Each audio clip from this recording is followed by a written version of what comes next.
The official start of winter, 60 days away. Ooh, but who's counting, right? Not me.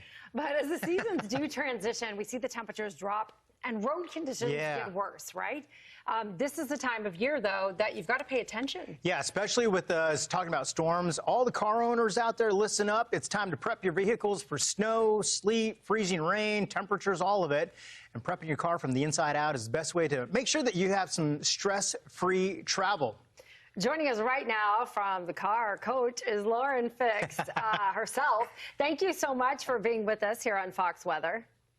Well, thanks for having me back. Good to see you. Good to see you. Lauren, you know, you advise car owners to prep their vehicles for winter. The 4 C's is what I have learned from you over the years. Let's go over the 4 C's because they're a great way for people to get started. It's really easy. It's check, change, carry, and clean. So the check is check all those fluids in your car. The average vehicle has 9 fluids in their vehicle. And even if you've got an electric vehicle and you think, I don't have to do anything, yes, you do, because you still have lights. And the antifreeze and coolant is a different situation, but tire pressure is important, batteries, especially in an electric vehicle. And then the change is wiper blades. Go to winter wiper blades. Use that winter washer fluid, which is any other color than blue. And then the carry includes jumper cables, flashlights, first aid kit, tire inflation product, a snow brush, ice scraper, hand warmers, blankets, and so forth. But, you know, don't forget to change your winter tires, because if you live in the upper half of the country, it is necessary. And in Canada, it's mandatory, by the way. And then the clean is, please, I know you talk about this all the time, clean off your windshields, your headlights, your taillights, your backup lights, because the secret is to see and be seen. And if you can't see, people can't see you, and that just leads to accidents. Yeah, no kidding. What are some of the mistakes some car owners might make leading up into winter? I know a lot of us are thinking, oh, what am I supposed to do?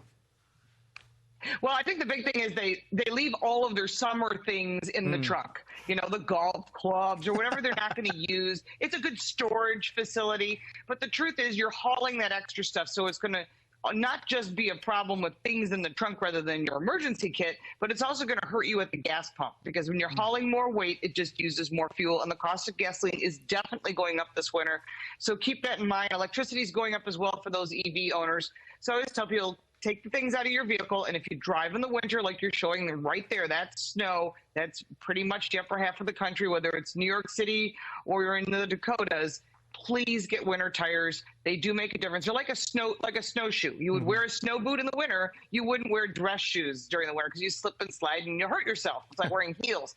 So the same thing is true with your car. You want to grip the roadway, and the weather is such a huge impact. Even if you see ice and rain, that's where the tires are like the only thing that touches the ground. Whether you're driving a little teeny car or a gigantic SUV, remember, month costs nothing, but it will not just give you better handling and performance. It gives you better safety and better fuel economy. Very important. Does it matter, Lauren, what year your car is? Like, do late models require more work? Because as we think about some of these steps to winterize our vehicles, I sometimes think people who have new cars, they think they have to do nothing. Or maybe you think your car is so old, there's no hope. Like, does it matter what year your car is on how you prep for winter? No, and if you don't know what you're doing, and that's a great question, because people don't realize, oh, I got a car from the 90s, I shouldn't have to do anything, or I have to do a lot.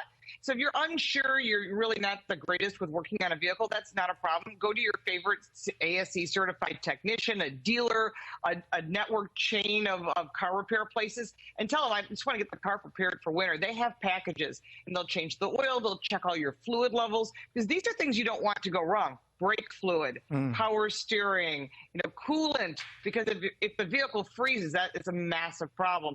And not just that, is they usually top off things like washer fluid and things like that. And it's important to know now, if you're thinking, boy, last year I had a problem, this vehicle did not start, you might want to have the battery replaced. And batteries really, whether it be electric cars or otherwise, don't like cold weather. Real cold and real warm weather are the enemy to batteries. So if the vehicle's having trouble starting or if it's not running right, now's the time to take care of it. Check engine lights. I don't care what your vehicle. That's the time you want to get that checked by a technician or the dealer, your choice. Those are kind of things that will leave you stuck on the side of the road and leave you with a big bill if you ignore them. Wow, great advice. We love chatting with you. We love when you're with us here on Fox.